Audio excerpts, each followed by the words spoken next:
सुनील पुजारी जो है वो उनके साथ खड़े हैं। और ये दोनों जो है प्रधानमंत्री इन दोनों के लिए प्रधानमंत्री प्रचार करते हुए आगे बढ़ रहे हैं और लोग उनका स्वागत करने उन पर पुष्प बरसा रहे हैं। तो ये एक अद्भुत नज़ारा मैंगलोर की सड़कों पर देखने को मिल रहा है और लोग लंबे समय से इंतजार कर रहे हैं और हर कोई प्रधानमंत्री को पुष्प से स्वागत करना चाहता है। बहुत ही ऑर्गेनाइज तरीके से लोग उनका इंतजार कर रहे हैं और इस रोड शो का हिस्सा बनकर जहाँ की मैंगलोर में एक इतिहास बनाते हुए नजर आ रहे हैं। बिल्कुल आयशा, कर्नाटक को दक्षिण भारत की राजनीति में बीजेपी के लिए प्रवेश द्वार भी माना जाता है। 2019 में भी हमने देखा 28 में से 25 सीटें, तो कहीं ना कहीं एक बड़ा ग्राफ तैयार करने की कोशिश और दक्षिण भारत में बीजेपी को और ज्यादा मजबूत अब की बार करती हुई नजर आएगी। देखिए, कर्नाटक बीजेपी का दक्षिण का द्वार माना जाता रहा है। हमेशा से बीजेपी कर्नाटक में काफी मजबूत रही है और ये जो क्षेत्र है मैंगलोर करावली क्षेत्र है, यहीं से बीजेपी की शुरुआत हुई थी। उडुपी से बीजेपी ने अपनी शुरुआत की थी कई दशक पहले और यहाँ से सिर्फ एक विधायक के जीतने के बाद से बीजेपी का करीब 3 दशक पहले का सफर जो है, उसके बाद बीजेपी कर्नाटक को दक्षिण का द्वार बना चुकी थी और यहाँ पर बीजेपी ने लगातार 3 बार अपनी सरकार भी बना ली है। और इस बार बीजेपी जो मौजूदा लोकसभा है उसमें बीजेपी के 28 में से 25 सीटें बीजेपी के पास है और बैंगलोर वो क्षेत्र है जहाँ से बीजेपी हमेशा से 1991 से जीतती आई है। और प्रधानमंत्री जब दक्षिण भारत की बात कर रहे हैं, दक्षिण पर फोकस है, जब दक्षिण भारत में करीब 129 सीटें हैं, उनमें से देखा जाए तो 28 सीटें जो है बीजेपी ये मानकर चल रही है कि जो लक्ष्य बीजेपी ने रखा है 28 सीटों का, ये 28 सीटों पर बीजेपी जीत हासिल कर लेंगी। कुछ ही समय पहले प्रधानमंत्री नरेंद्र मोदी मैसूर में थे और जेडीएस के साथ जो बीजेपी ने अलायंस किया है, पूर्व प्रधानमंत्री देवेगौड़ा के साथ उन्होंने स्टेज पर ये बात कही कि बीजेपी ना महज 20 या 25 सीटों पर नहीं बल्कि पूरे 28 सीटों पर जीत हासिल करने का लक्ष्य लेकर चल रही है। प्रधानमंत्री ने लोगों को ये बताया कि ये जीत इसलिए जरूरी है क्योंकि जो विजन उन्होंने तैयार किया है 2047 का, उसके लिए एक एक सीट को जोड़ना, एक एक सीट बीजेपी के खाते में जोड़ना और जो बीजेपी का नारा है अब की बार 400 पार, इसको पूरा करने के लिए बेहद जरूरी है।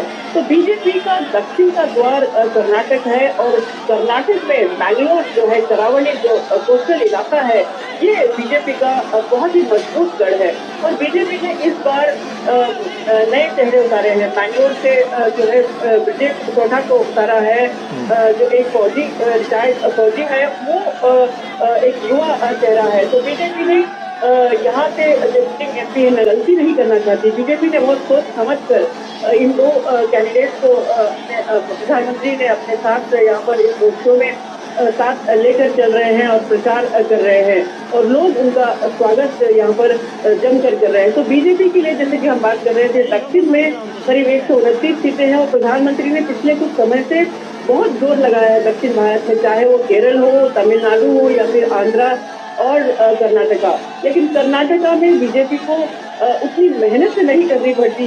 अगर ये कहें कि बीजेपी को नहीं करनी पड़ती तो गलत होगा क्योंकि बीजेपी हर सीट के लिए मेहनत करती है।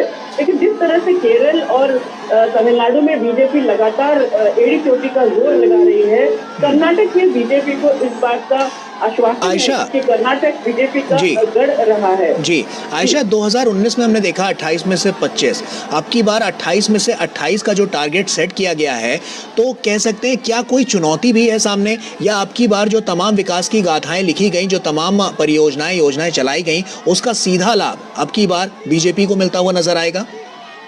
देखिए, बीजेपी अब की बार 400 पार का जो नारा लगाई है, ये लोगों तक पहुंच रहा है। ये लोगों के लिए एक आम स्लोगन बन गया है और जो विकास की धारा जो प्रधानमंत्री नरेंद्र मोदी चुनाव से पहले उन्होंने विकास की धारा इन तमाम राज्यों में, इन तमाम स्टेट में लागू की है, ये एक इसका गवाह है कर्नाटक के लोग या फिर दक्षिण भारत के लोग।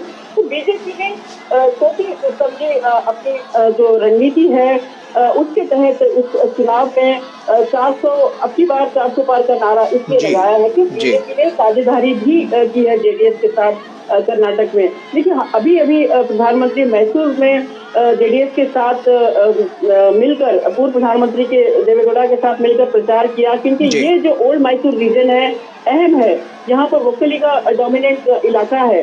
तो ये जो अलायंस है बीजेपी के लिए बहुत अहमियत रखता है। और अगर बीजेपी ओल्ड मैसूर रीजन में अपना मुकाम बना लेती है, बीजेपी ओल्ड मैसूर रीजन में अपनी छाप छोड़ती है, तो जाहिर है बीजेपी को बीजेपी इस पूरे चुनाव में 28 का जो लक्ष्य रखा है उसे जीतने के लिए बीजेपी को कोई रोक नहीं सकता। तो अब प्रधानमंत्री नरेंद्र मोदी का जो विकास का नारा है, और खासकर बैंगलोर में जिस तरह से प्रधानमंत्री नरेंद्र मोदी ने कई योजनाओं को लागू किया है, चाहे वो पोर्ट हो या प्रधानमंत्री मत्स्य संपदा योजना हो, जिसके तहत मछुआरों के लिए काफी कुछ योजनाएं यहाँ जी। पर लॉन्च हुई थी। और आज भी बीजेपी ने अपने मैनिफेस्टो में मछुआरों पर खास फोकस किया है, कैसे मछुआरे फिशिंग के अलावा खेती भी कर सकते हैं, यानी पर्ल